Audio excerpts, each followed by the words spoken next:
Boss ಮಾತ್ರ ಮತ್ತೆ vintage ಸ್ಟೈಲಿಗೆ ಬಂದಿದ್ದಾರೆ. ಸ್ವ್ಯಾಗ್ ಆಗಲಿ, ಆ್ಯಕ್ಷನ್ ಆಗಲಿ, ಡ್ಯಾನ್ಸ್ ಆಗಲಿ, ಒಂದೇ ನೈಟಲ್ಲಿ ಕಳಿಯೋದಾದ್ರೂ ಕತೆ ಮಾತ್ರ ಸಿಂಪಲ್ ಇದ್ರೂ ಸ್ಕ್ರೀನ್ ಪ್ಲೇ ಮಾತ್ರ ಅಲ್ಟಿಮೇಟಾಗಿ ಆಗಿದೆ.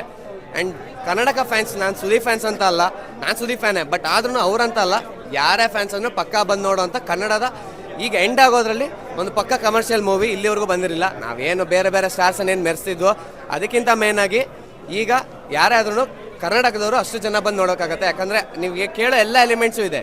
ಆ್ಯಂಡ್ ಸ್ವ್ಯಾಗಿಗೋಸ್ಕರ ನಾನ್ ಕಿಚ್ಚ ಸುದೀಪ್ ಫ್ಯಾನ್ಸ್ ಆದ್ರೂ ಪಕ್ಕಾ ಬಂದು ನೋಡ್ಬೋದು. ಸೊ ಡೈಲಾಗ್ ಹೇಳ್ತೀನಿ, ಮ್ಯಾಕ್ಸ್ ಹತ್ರ ಮಾತಾಡ್ತಿರ್ಬೇಕಾದ್ರೆ ಮ್ಯಾಕ್ಸಿಮಮ್ ಸೈಲೆನ್ಸ್ ಇರಬೇಕು. ಆದರೆ ಸೌಂಡ್ ಜೋರಾಗೇ ಇತ್ತು. ಸೊ ಅಲ್ಟಿಮೇಟಾಗಿ ಎಲ್ಲರೂ ಬಂದು ನೋಡ್ಬೋದು. ಅದೇ ಹೇಳೋದಲ್ಲ, ಮತ್ತೆ ಹೇಳ್ತಿರೋ ಹಂಗೆ ಕನ್ನಡಕ ಫ್ಯಾನ್ಸ್ ಅಂತ ಅಲ್ಲ, ಐ ಮೀನ್ ಲೈಕ್ ಯಾರೋ ಬೇರೆ ಸ್ಟಾರ್ಸ್ಗಳನ್ನು ಇದು ಮಾಡೋದಲ್ಲ, ಇದು ಎಲ್ಲರೂ ಬಂದು ಸಪೋರ್ಟ್ ಮಾಡಬೇಕು. ಇಷ್ಟು ದಿನ ವೇಟ್ ಮಾಡೋದಕ್ಕೆ ಬರ್ತಿದೆ, ಇನ್ನೂ ವೇಟ್ ಮಾಡಿಸಿ ಫಿಲಮ್ ಬಂದಿದ್ರು ಅಲ್ಟಿಮೇಟಾಗಿ ಬರ್ತಿದೆ. ನಾವೇನು ಪಕ್ಕ ಕಮರ್ಷಿಯಲ್ ಎಲಿಮೆಂಟ್ ಏನು ಕೇಳ್ತಿದ್ವೋ ಅದು ಮತ್ತೆ ಬಂದಿದೆ. ಏನು ಡಿಫ್ರೆಂಟಾಗಿ ವಿಕ್ರಾಂತ್ ರೋಣ ಅದು ಇದು ಅಂತ ಬೇರೆ ಏನೇನು ಮೂವೀಸ್ ತೆಗಿತಿದ್ರು, ಇದು ಪಕ್ಕ ಕಮರ್ಷಿಯಲ್ ತೊಗೊಳ್ಳೋದು ಐಡಿಯಾ ಮಾತ್ರ ಪರ್ಫೆಕ್ಟ್ ಆಗಿದೆ. ಆ್ಯಂಡ್ ಡೈರೆಕ್ಟರ್ದು ಮೆಚ್ಚಬೇಕು, ಸ್ಕ್ರೀನ್ ಪ್ಲೇ ಅಲ್ಟಿಮೇಟ್ ಆಗಿದೆ. Thank you.